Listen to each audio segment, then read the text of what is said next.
வணக்கம் உறவுகளே, மகிழ்ச்சியான காலை வணக்கம். ரொம்ப நாள் ஆச்சு ஒரு கதை பார்ப்போமாங்க. என்னன்னு கேட்டீங்கன்னா, ஒரு அரசர் என்ன பண்ணிருக்காருன்னா, ஆஸ்தான புலவர்கள் இருப்பாங்கல்ல, அது மாதிரி அரண்மனையிலேயே கட்டிட பணிகள் பண்றதுக்காக கூட ஒருத்தர் இருந்திருக்காரு.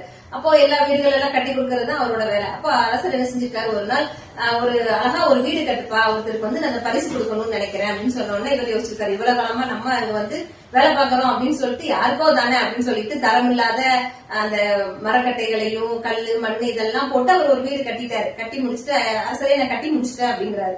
சொன்ன உடனே அந்த வீடு உனக்கு தான்ப்பா அப்படிங்கிறாரு. அவருக்கு ஒண்ணுமே வரல, ஐயோ நமக்கான வீடா தான் நம்ம நல்லா கட்டியிருப்போமே அப்படின்னு சொல்லிட்டு. அதாங்க இறைவன் நமக்கு எப்போ யாருக்கிட்ட இருந்து எதை கொடுப்பான்னு தெரியாது. எதுக்காக நான் சொல்றேன்னா, கர்மாக்காக சொல்ல வராங்க. நம்ம இன்னைக்கு யாருக்கு என்ன செய்யறோமோ அதேதான் நமக்கு வரும். கர்மாவும் கண்ணாடி மாதிரி தான்.